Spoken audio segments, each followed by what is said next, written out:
I've had like girls 16, 17 years old with excessive hair growth over the chin, upper lip, and like almost like a beard. And when they go to school or college, and they're actually bullied. If someone has an oily skin, do they still need to use a moisturizer? Should people only start thinking about anti-aging treatments after the age of 40? Have you ever had to tell a patient that the problem isn't their skin, it's their expectation? In early 2000 or even 90s, maybe we didn't care how we looked, but I see today's girls, even teenage girls, they are so worried. Around the age of 20 years and all, there is a large part being played by the hormones. So you see a lot of acne, you see oily skin. The dadis and nanis used to look like dadis and nanis, and today's dadis and nanis are not looking like dadis and nanis. I mean, we are more aware about exercising, our protein intake, which was not there earlier. Just by using a moisturizer, hydrating your skin with a moisturizer, it will reduce your lines, wrinkles by 30%. There are so many treatments going on like fillers, Botox. Even that makes people feel like a FOMO. Gone are the days when we were injecting and filling faces. Now it's the other way around. We are mainly working on the skin quality. Do you think that once you start doing these treatments, people become more conscious about doing it more?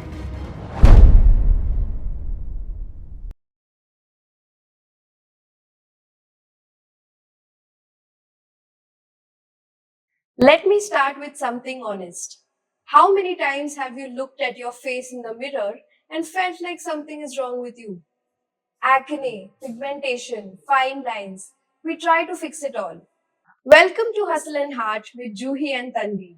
Today, we are not talking about creams, routines, or trending treatments. We are talking about the emotions behind your skin. Today's guest is someone who has spent over 2 decades understanding something we all think about every single day: our skin.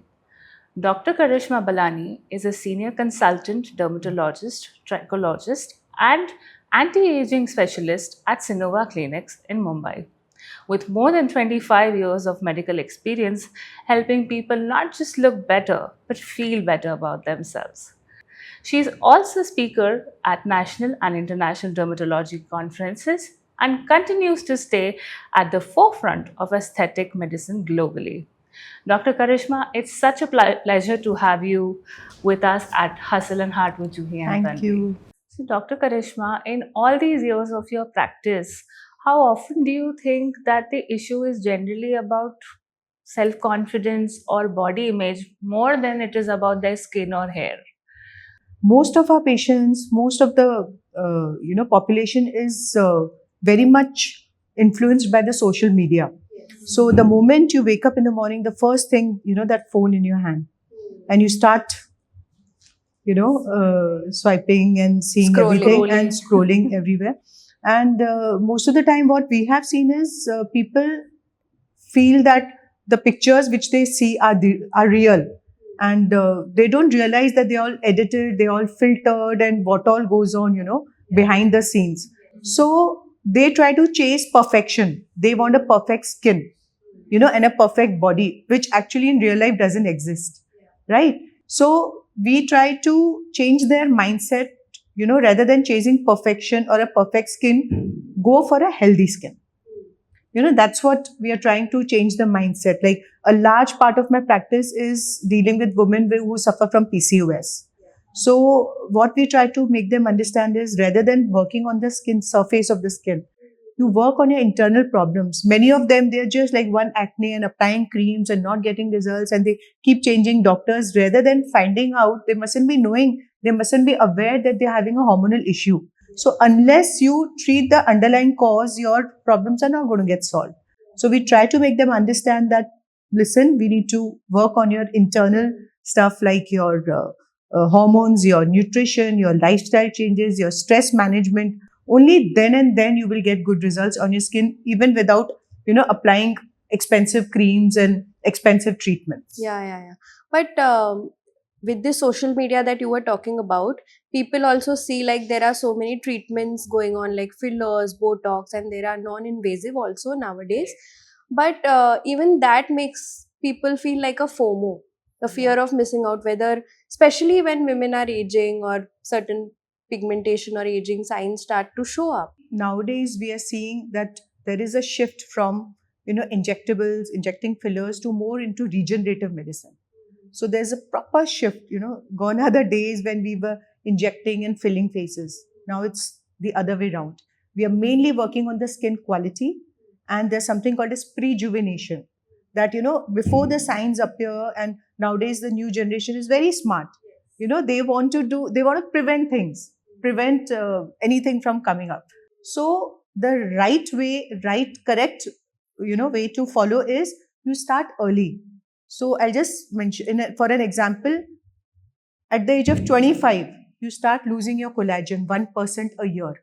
So if you start a proper skincare routine in which the sunscreen is the most inexpensive way, the cheapest way to prevent, pigmentation and your lines, wrinkles. So start just with a good sunscreen, and then retinoids, and then vitamin C, moisturizers, simple basic things, and you can just prevent all those signs of pigmentation, collagen depletion, all that. So start early is the way to go if you want to avoid taking treatments later on. Yeah, but do you think that once you start doing these treatments, people become more conscious about doing it more?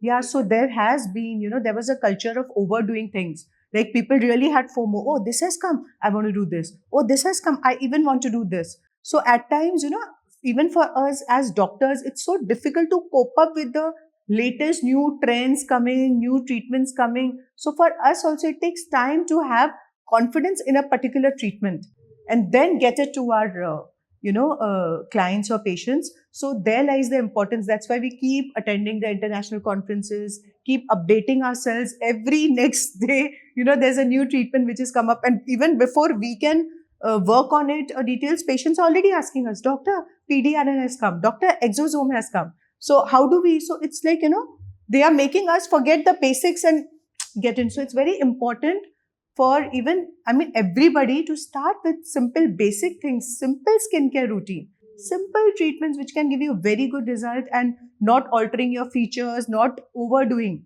So I think keeping it simple, a simple skincare routine, and then if you have any problems, you go to the doctor, and dermatologist will advise you if you need any.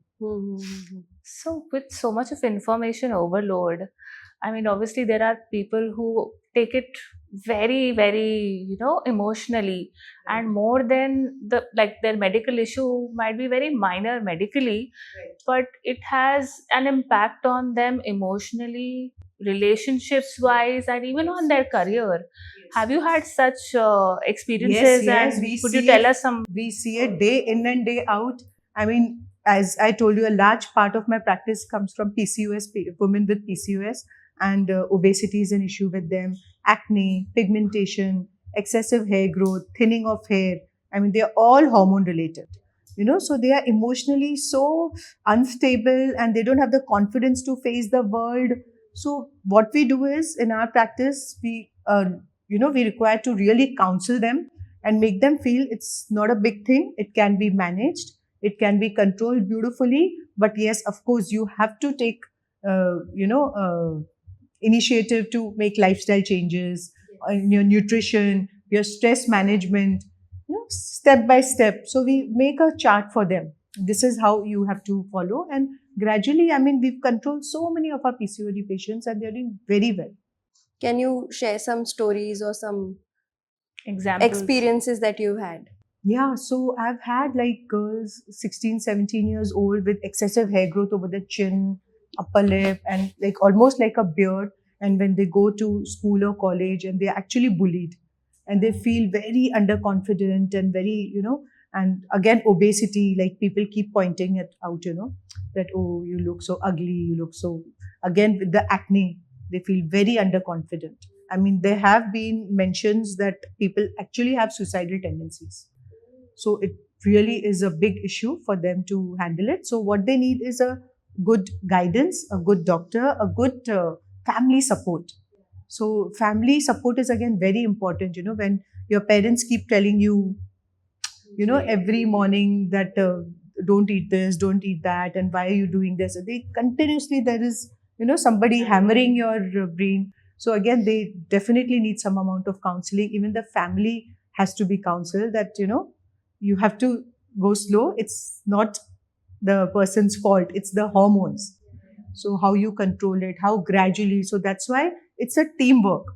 A nutritionist working, somebody at the gym helping out, or a personal trainer, then a doctor's perfect guidance. So sometimes, uh, in spite of good nutrition, in spite of good exercising, the PCOD patients they just don't lose weight.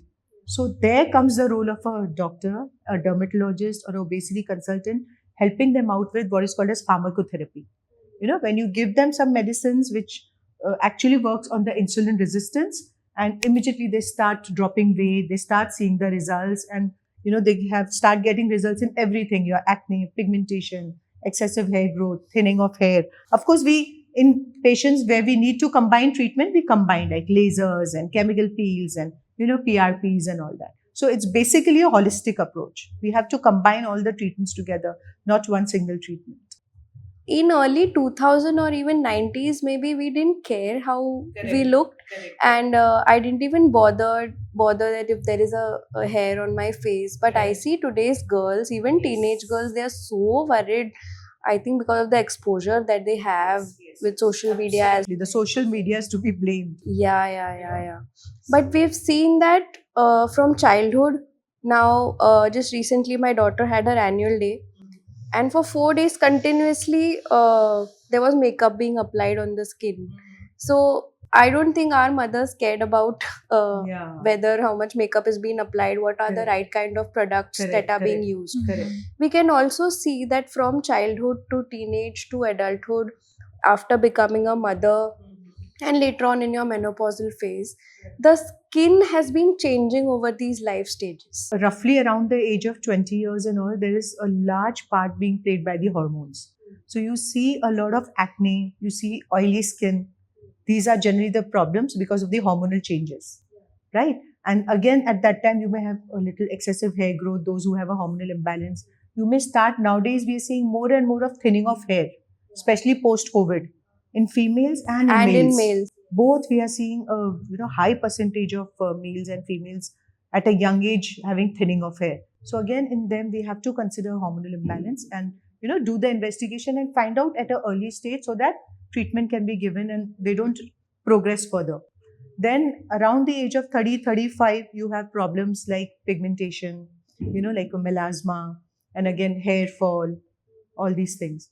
Then when you're above the age of 40, there comes where there is collagen depletion, loss of elasticity, loss of hydration, and you start, developing lines, wrinkles. So there's a particular prototype followed, you know, obviously we all human beings, we follow a particular pattern, so that's every age has their different problems. And if you take good care from the very beginning, all these can be prevented or delayed.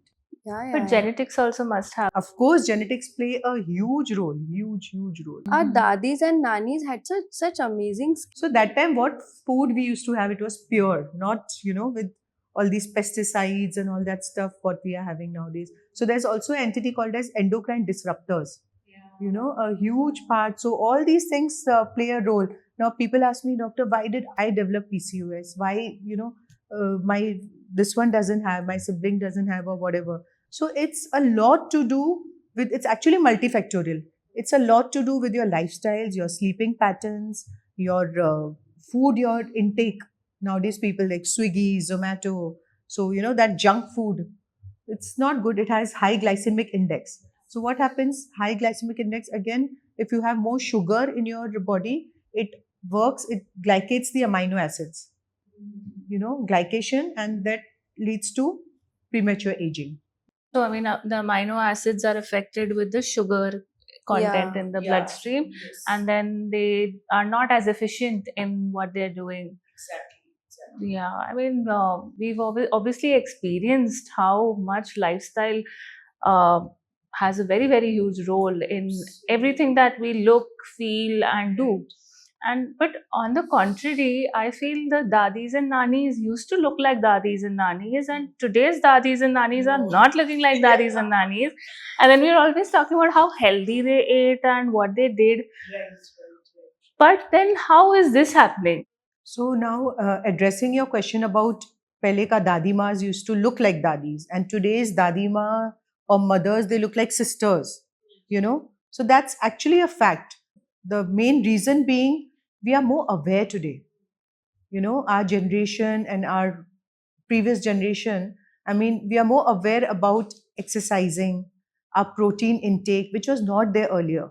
Earlier, they never used to think, like, I remember during my childhood, like vada pav, samosas, and that was taken as theek hai na, kya hai. I mean, we didn't know that what contains carbs, what contains fats, and what contains proteins. We used to just gulp everything. So did our parents and our grandparents. But now, with increased awareness, we know that whatever I'm putting inside, what is the nutritive value? How much is the protein? How much is the carbs? How much is the fat? So we are very aware. At the same time, if we eat a little bit more, we'll just tomorrow I'll jog for half an hour more. And again, weight training is a very, very important part, especially for females above the age of 30, 35. And doing a DEXA scan is very important again after the age of 40 and 50. Because when you're nearing menopause, your estrogen levels are dipping. Once your estrogen levels dip, there is loss of elasticity, there's loss of collagen, and there is loss of bone density. There's development of osteopenia or osteoporosis. That's why we have seen in our grandmothers, even in our parents. I mean, it was very easy to, if they just had a fall, and they'll have fracture hip. So all these things, all these, are changing. So in a better way. So to answer your question, today's world, we are more aware about what we are taking and how much exercise we are doing. What's a DEXA scan, ma'am? So DEXA scan tells you the bone mineral density. Okay. Okay. I just got mine done and shows osteopenia. I was surprised. I mean, in spite, I'm a gym freak. I exercise every day without fail. My nutrition is good. Everything is good. But I think I lack taking calcium. Hmm. So probably, so I've started And taking. especially, I think after women giving birth, Yes, childbirth yes, also, yes. it's very necessary. We forget So to take very those important. supplements a lot, Exactly. but we should Supplements are very important in Yeah. today's Your world, Indian diet is insufficient in many ways. especially vegetarians. Absolutely. So you have to, have a conscious effort in increasing your protein intake in every meal. It has to be, calculated. Like normally you require at least 1 gram per kg per day of proteins. It's very difficult for vegetarians. So you have to take conscious efforts. Without, I mean, consuming proteins without carbs. Yes. That is a challenge in vegetarian diet. that is what I a have big challenge. realized. Yeah. So Indian diets by default are rich in carbs. Hmm. So, do you think that today's generation, or maybe we talk about the women in their 40s, do they just try to maintain their skin as it is, or they try to look more younger than they were 10 years ago? Obviously, who doesn't want to look young? Everyone wants to look young. So the important thing is you have to start early and start with simple things, basic skincare routine. Sunscreen is the most important thing. Moisturizer, like we have seen people with very dry skin and lot of lines and wrinkles. We don't jump directly into Botox or fillers. No, first we improve the skin quality. We have seen that just by using a moisturizer, hydrating your skin with a moisturizer, it will reduce your lines, wrinkles by 30%. Correct. Then again, when you apply vitamin C serum, vitamin C topical is 20 times more effective than an oral sunscreen. See, when we take oral vitamin C, when we take oral vitamin C, it has to go in your systemic circulation and then it will come to your skin. Whereas when you apply topically, it is directly absorbed and it is an antioxidant. Plus, it induces collagen synthesis. Plus, it increases the efficacy of the sunscreen. So, in your daily skincare routine, we generally follow a layering treatment. Wash your face, followed by a moisturizer, followed by vitamin C, followed by sunscreen. Sunscreen has to be the topmost layer, which protects you from UVA and UVB rays. And what do you have to say about applying maybe makeup every day for all those women who are hustling between different roles? They have to apply So makeup yes, every why day. not? They can apply nowadays. In fact, someone who doesn't want to put makeup, there are sunscreens available which are tinted. Yeah, So you just apply the tinted sunscreen and that's you're it. done. Yeah, that's it. You have sticks available. You have sprays available for your body. Another typical behavior that we see in Indians is they approach a doctor only when there is already a problem. and there is very little they want to do, about it, and they just directly want to come to you with an issue. And they should be educated about the things which can prevent anything to happen in the first place. What are the steps you think that people can take? So in short, Juhi, you're asking me how do you prevent problems, right? Which is actually all these things. Most of the things which we have on our problems on our skin are preventable. So the first thing, like if you don't want to have pigmentation on your skin, the first thing which will protect you is a good sunscreen, right? And again, a good skincare routine, basically washing your face with a perfect face wash. See, every skin is different. The requirement is different. The product is different. For example, for a dry skin, we suggest a hydrating face wash, right? Then we suggest a good hydrating moisturizer which contains ceramides, a vitamin C serum, followed by a sunscreen, right? So you're preventing damage by UVA, UVB rays. Now, many a time it's a myth. People say, "Oh, doc, I don't go out. I'm always in the office, so I'm not exposed to the sun." Even if you're not exposed to the sun, there are lights from everywhere. They're affecting. They're working on your skin, so you have to wear a sunscreen, right? And again, if you want to prevent lines and wrinkles, then you start retinoids or retinols, prescription creams at night time. Then you need to again exfoliate your skin with glycolic acid. So if you start early, you start with a proper skincare routine, you can prevent so many problems from occurring. Apart from what you can apply, I believe it is a lot about consumption. Yes. Not only about food and drinks, but Right. even the media, the kind Yes. of thoughts you're putting into your Right, mind, right. the Correct. stress Correct. levels these days. I think Absolutely. they have a direct impact sometimes. I mean, I have noticed it that I've been stressed about something for a couple of days and zam karke You यहाँ get पे बस eruptions. एक One acne आ pimple, जाएगा. next Yes. day So one there is a pimple. reason. We've discussed this earlier. So whenever there is stress on your body, it works on your adrenal glands and they start secreting more cortisol. Okay, or your ovaries will release more androgens, and that's works on your skin. So more androgens, more cortisol, they work on your sebaceous glands, and you start getting eruptions. So they are stress, again hormone related.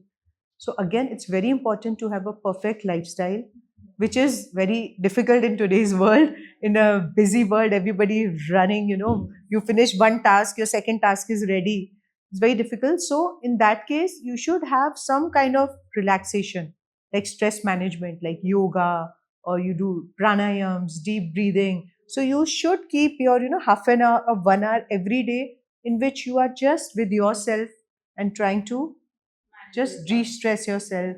Even before going off to sleep, try to just be calm and deep breathing and have a good 8 to at least 8 hours of sleep. I feel, if I sleep at 12, I don't wake up before 8 o'clock. If I sleep at 1, I don't wake up before 9. Because daytime you're running around. So that 7 to 8 hours of sound sleep is very important. Another thing is you should never watch social media just before sleeping. Again, any kind of light, it reduces the melatonin levels and you don't get night sleep, good night sleep. So that is again very, very important. So most of us, we are, maybe even I'm one of them, you switch off the phone and you're looking the last message, or you've not missed out on any mails or something like that. And again, the first thing we wake up is we look at the phone. So I think that is something which we should try and come out of. Digital detox. Oh, yes. That's From the very word important. detox, do you think these shots which we have in the morning, amla shot or methi dana and all those things, do you think they have an I effect? think they all see our Indian, this thing is based on Ayurveda. Yeah. So we cannot disregard. I like to have faith in all these things. Why not? Natural, no? Amla has vitamin C. It's an immunity booster. Why not? There's nothing wrong in doing it. So it has some It has, benefits. definitely. Yeah. Definitely. And while we are talking about digital detox and all these things, we have seen in today's social media, so many skin influencers are coming up, and they kind of have started recommending some products, and people are getting influenced by it and start prescribing medicines. And these, like you said, every face wash is different for different skin tone, but people have started prescribing their own medicines and the products that they use. So I don't think that's right. Every skin is different. So in my practice, I have seen like a lot of those international travelers. Whenever they travel, including me, you get tempted with so many brands around, and you want to go and you want to buy. And those beauty influencers. I mean, they are there and they'll show you, okay, this is very nice, and they look at the brand and they look at the color, they look at the packing, and they get attracted. You know, and once they are home and they start applying, and it gives breakouts or something or the other, they give rashes on the skin, such expensive ones, and then literally they have to throw it in the dustbin. And vis-a-vis, when they come to us, we tell them, okay, simple 250, 300 rupees cream gives them what benefits. So it's again, every skin is different. I don't think you should choose a skin product based on, What's somebody somebody who's not medically certified Exactly, is exactly. Yeah, suggesting. and you have worked with a lot of celebrities also, Yeah. and so people do get influenced. Ki, acha, tomorrow if they see tomorrow Kareena Kapoor's skin Yes, is very yes, nice, or yes. Rani Mukherjee looks so nice Mm. even Yeah, in yeah, this yes, age. So yes, people yes. get easily influenced. Easily. It's very normal. It's human, that to get tempted to, okay, this one is looking good, even I want to look. So many a times we have people coming and showing us, I want to look like this one. I want a skin like this one. So we tell them that, of course, you can achieve, but you are you. I mean, there's something special about you which that person doesn't have. And there's a lot of makeup, there's a lot of filters in that. So that person, have you seen that person without makeup? So don't comment. Yeah, Yeah. counseling So- I think is a very big part of your profession. Very big part, very Yeah. big part. So again, time and again, now we tell everyone that your goal should be to have a healthier skin rather than a perfect skin. So automatically, when you have a healthy skin, it glows, it shines. You don't have to do too much makeup. So It's that should be the about- goal. I think it's about being the best version of yourself. Best version of yourself. And in today's world, it is possible for every person to look the best of yourself. Just by doing following a simple skincare routine. And as soon as you have one eruption or whatever pigmentation, just try and get it addressed. Don't delay. There are very, very simple and nice treatments available, and not necessary that you have to go for the most expensive ones. Not at all. I'm telling you, just a skincare routine for my patients, and I'm controlling the PCOS part. They don't have to do too many treatments. They just naturally, they are looking better and better and feeling good about themselves. Ma'am, in the long run, if one wants to maintain a good skin, hair, and aesthetic health overall, what are the 3 practices or procedures that you would, swear by, and you can make sure that one will always look good as per their age? I mean, I'm not asking about, hamesha young kaise lagna hai, but whatever age I am, I look good at that age. What are the 3 procedures or, practices that I can follow to make sure that it stays good? So there's something which you can follow at home, a good skincare routine. In that, a good cleanser followed. So cleanser and moisturizer should go hand in hand. And I generally give vitamin C and sunscreen go hand in hand. So if you follow this, and after the age of 25, 30, you start applying night creams. So night is the time where the skin repairs itself, where collagen is being formed. So a good night's sleep, good collagen. And you apply the creams to exfoliate, induce more collagen in the night when you're sleeping. So you're repairing the skin. So your body is also repairing, and you're also helping the body or your skin to repair itself with the help of, the actives. So if you follow this properly, and I have been time and again been a great fan of chemical peels. Juhi is aware of that. Since years. So chemical peels is something which, if you start early and then you maintain, you can avoid a lot of invasive treatments. I have seen that. And then, of course, those who require lasers, those who require boosters, those who require hydration. So nowadays, as I told you, we are more and more into regenerative medicine. I'm again a big fan of skin boosters. Skin boosters is plain hyaluronic acid, either cross-linked or non-cross-linked, and you just hydrate your face. The effect stays for good 6 months. And you can just go for another shot, and your features are the same. They are not altered, and skin looks very radiant, glowy, hydrated, more collagen. I mean, these are a few of my favorites, which you can just stick to those basic things, and you don't have to really do too much. But again, many people don't like injectables. It's fine. I respect their decision. And then nowadays we have a lot of energy based devices, simple radio frequencies or HIFU, which you just keep doing little, and that you maintain the way you look. So many people will they say that, oh, you look the same. Like I saw you 10-15 years back, you were same. And so these are simple things which people don't say that I'm doing this, I'm doing that, but subtly they are doing these, and that's how they are maintained. And of course, a good diet. Never ignore the importance of good diet and exercise and your sleep.